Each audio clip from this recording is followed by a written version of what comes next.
वित्त मंत्री अरुण जेटली सीसीएस की बैठक के बाद प्रेस कॉन्फ्रेंस कर रहे हैं। आइए आपको दिखाते हो क्या कह रहे हैं। उनको जम्मू और कश्मीर में लागू करने का निर्णय किया है। दूसरा,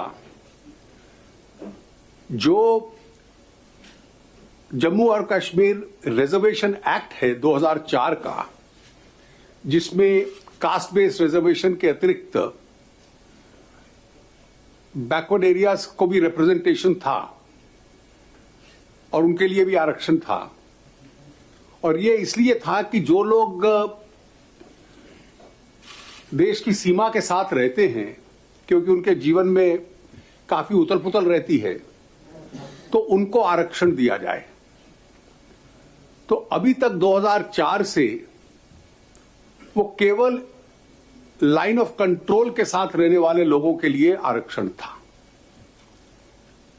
और जैसा आपको मालूम है कि लाइन ऑफ कंट्रोल ऊपरी हिस्सों में है, इंटरनेशनल बॉर्डर के साथ जो रहते हैं उनके लिए आरक्षण नहीं था। हालांकि दोनों की परिस्थिति लगभग एक जैसी है। तो आज उस एक्ट को अमेंड करना एक ऑर्डिनेंस के माध्यम से और उस आरक्षण को इंटरनेशनल बॉर्डर के साथ रहने वाले लोगों पर भी लागू करना, ये एक प्रमुख निर्णय मंत्रिपरिषद ने लिया है।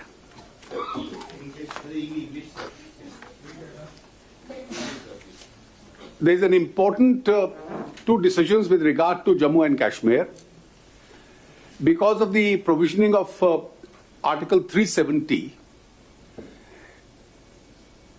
All laws passed by the centre, including constitutional changes, etc., have to be approved there by the assembly or the state so that they could be applied in the state.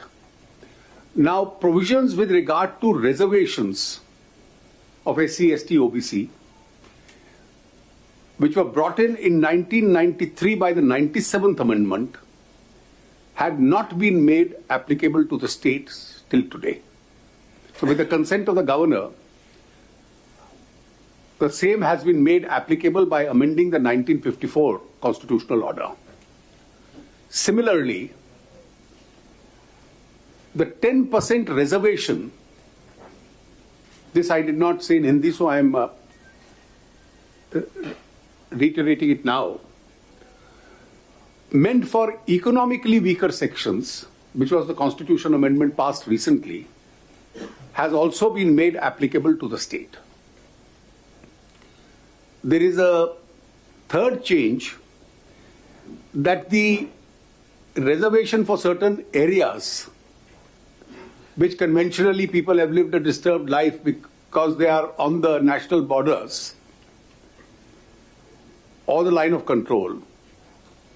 Under the 2004 Jammu and Kashmir Reservation Act, that reservation existed only for those living next to the line of control. The same criteria will now apply and be applicable to those living next to the international border.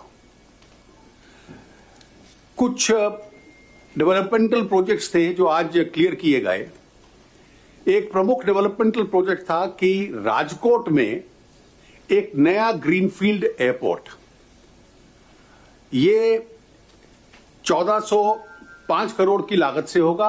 Airport authority of India इसको initially develop करेगी, corporate model होगा इसका, कोई special purpose vehicle बनाएगी और इसको बाद में इसकी इक्विटी क्या हो वो एयरपोर्ट अथॉरिटी ऑफ इंडिया तय करेगी।